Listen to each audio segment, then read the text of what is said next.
description of now I think it's recorded now. It's yeah. So here like this is a description of the day of judgment. Allah subhanahu wa ta'ala say, okay, be careful here. In that description on that day, like the earth will be crushed to pieces, even mountains, and Allah and angels will come.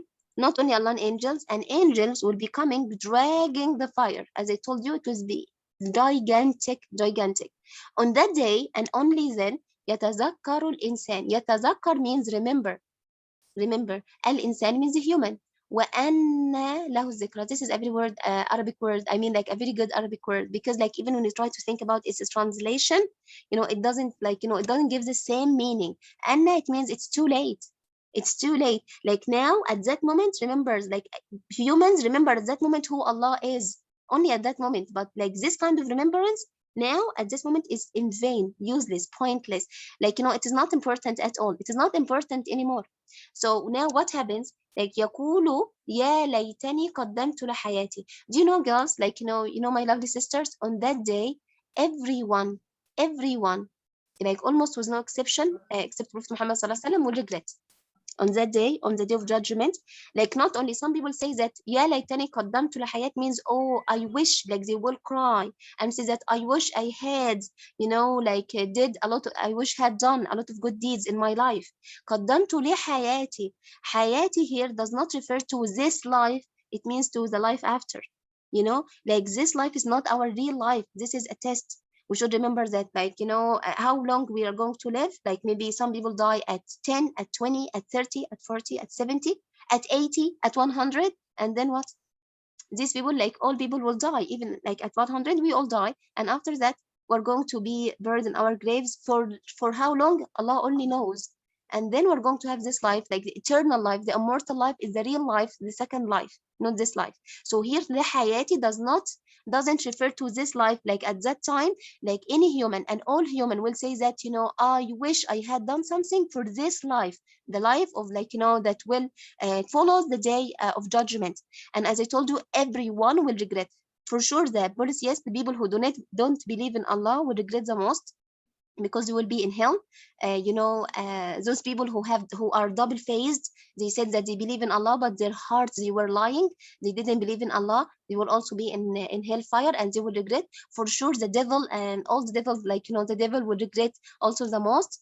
But what about good people? They will also regret. You can see how they will regret every moment they did not remember Allah subhanahu wa ta'ala. They will regret every prayer they neglected.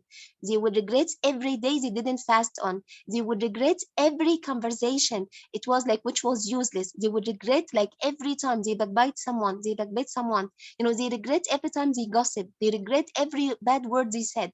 Like on that day, everyone would regret. Like good people would regret that they didn't have done more. They didn't have done more, and bad people will regret except for sure what they already done. What they already had done. So the point here that every one of us should remember that day, because like for sure everyone would regret, even prophets. You know, like prophets, there is a very famous hadith in which Allah, they were asking prophets to for intercession, and Adam said that no, leave me alone, myself. Like he was like, you know, praying to Allah to forgive him, and also Noah, because like some prayers, like some prophets prayed against their people. So everyone, including prophets, will be afraid. You see, so, and at that time, on that day, the human will say, I wish I had done something for this life, hayati. On that day, we remember that our life is the life to come, not this life. Because this life is short. Our like true life is the second life. You see here, we have this one. You know, and then فيومئذ Allah subhanahu wa ta'ala said that on that day لا يعذب عذابه أحد. So it means like Allah subhanahu wa ta'ala, the most merciful, the most gracious, the most compassionate, the one who gave them a lot of time, a lot of chances, a lot of opportunities, a lot of miracles, you see, and they ignored all of this. You know, on that day Allah subhanahu wa ta'ala will be the avenger. You know, al-Muntaqim al-Jabbar, Allah subhanahu wa ta'ala on that day will be the avenger. He's going to like punish them as no one else. Like, you know, the torture, if you read about the torture of Jahannam and what will happen to those people who are double-faced and disbelievers and polytheists and those people who do not believe in Allah, just you can't imagine how big, how harsh it will be. But Allah subhanahu wa ta'ala already, you know, Allah subhanahu wa ta'ala already, like, you know, whenever you read the Holy Quran, with your heart, not only with your tongue. You see that how many times Allah subhanahu wa ta'ala advised us, how many times Allah subhanahu wa ta'ala informed us, be careful, shaitan is your enemy, be careful, do not follow a shaitan, be careful, like, there is fire and there is hell, be careful, there is paradise, you should do your best. So every time we read the Holy Quran with our hearts, while being mindful of what we're reading, not just reading it with our tongue out of habit, or reading it without understanding it, we will see that almost every surah contains, like, threatening, contains hope, like be careful, like there is punishment, but remember Allah is the most forgiving. Allah subhanahu wa ta'ala al-Ghaffar al-Ghafur, the most merciful. But we shouldn't take Allah subhanahu wa ta'ala's mercy for granted. Allah is merciful, but also Allah subhanahu wa ta'ala al-Muntaqim. Allah is the most merciful. Allah is the avenger. So Allah gave us a lot of chances. If we didn't take such chances, it's our mistake. Okay, so we should blame ourselves if we didn't take them and we didn't use them correctly. ولا يوثق وثاقه أحد. On that day, these people, especially the disbeliever, will be not only free, they will be like, and bend them tightly. You see, girls, like they will be even, dragged on their heads, on their faces. Just I'd like to imagine them, like, in this humiliating scene. I just like to imagine this humiliating scene. Like nowadays, if someone tells you a bad word in front of others, like, you feel like, it's humiliating. But on the day of judgment, everyone, almost in front, not almost, in front of everyone, like everyone will see what will happen to the others. Yeah, on that day, nobody cares about everyone, but still it's humiliating. Like imagine these good people, like, I don't like to waste your time, but just, there is a hadith in which someone said, Allah subhanahu wa ta'ala talked to him, he said, I give you a lot of blessing, what did you do with them? He said, I died for your sake, I died in the fight, I fought for you. He says that no, you didn't fight for me, you fight so that people spoke well about you, and they did that, they spoke well about you, so but you didn't do that for my own sake.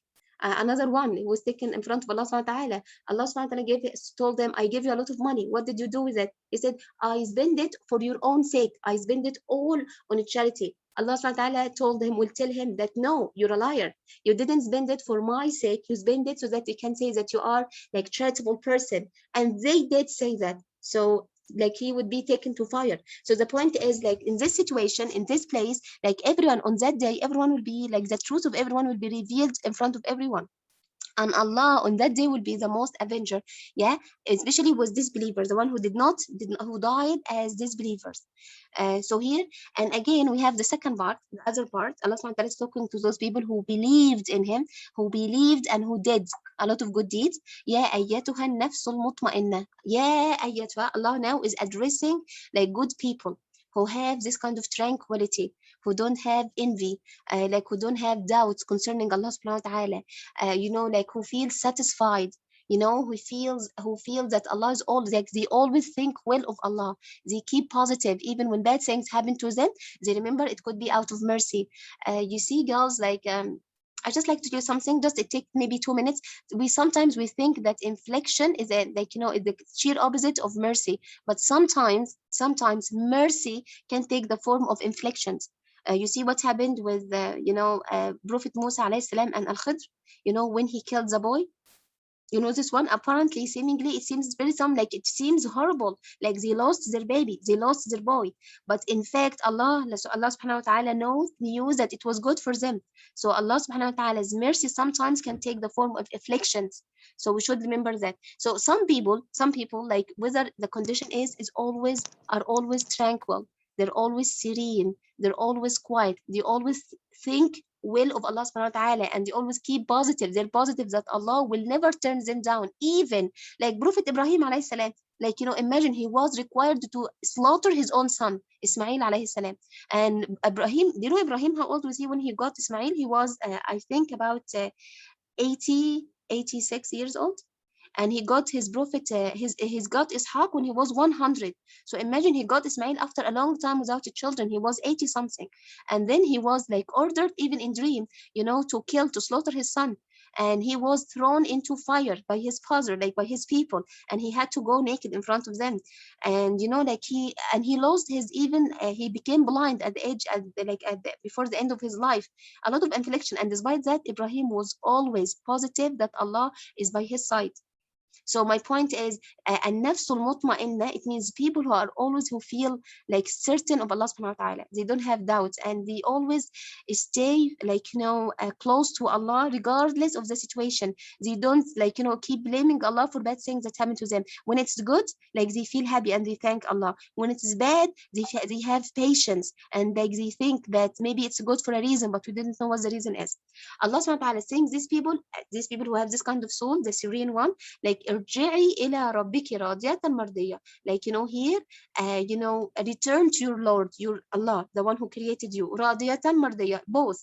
You're pleased with Allah, and Allah subhanahu wa ta'ala is pleasing to him. Maybe you have friends, maybe you have a conversation with someone. Okay, so here, like sometimes you might feel that it's like you're happy, but the other person is not happy.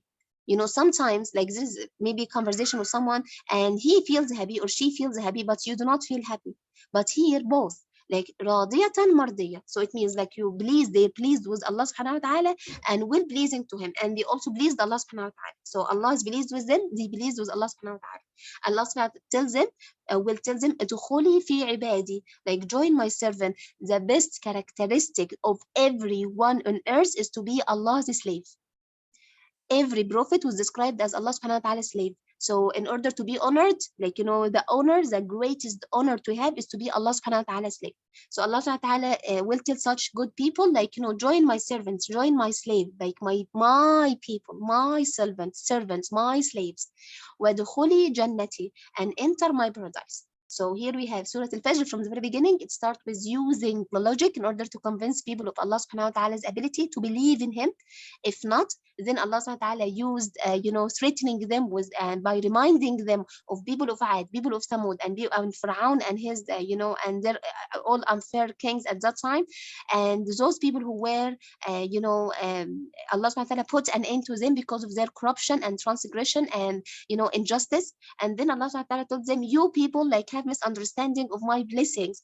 If I give you more money, you think that I love you more than others. If I give you less money, you feel that I hate you or I humiliated you. But both of you are wrong, because both of you, usually speaking, you love money a lot and you don't care about feeding the poor people. You don't care about, honoring the orphan.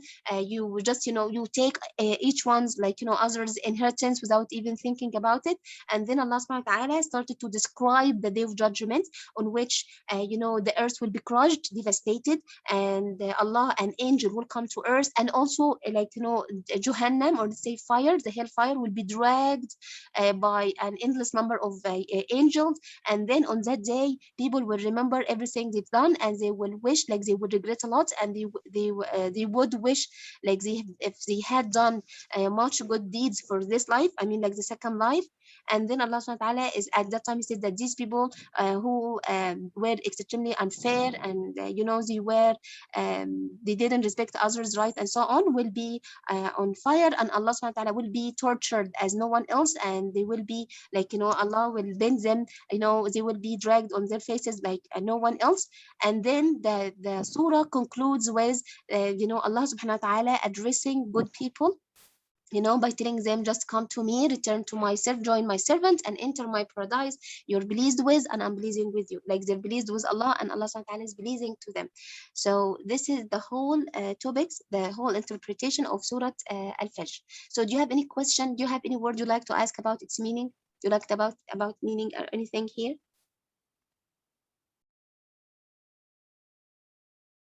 You see?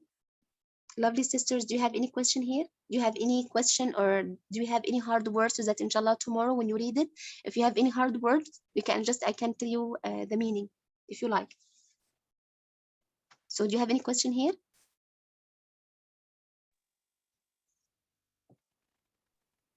No, Jazakallah khair. Okay, honey. So then, okay, so that's all for now. At the end, سبحانك اللهم بحمدك أشهد أن لا إله إلا أنت أستغفرك وأتوب إليك والسلام عليكم ورحمة الله وبركاته. السلام عليكم ورحمة الله. وإياكم أجمعين، وإياكم أجمعين، اللهم آمين.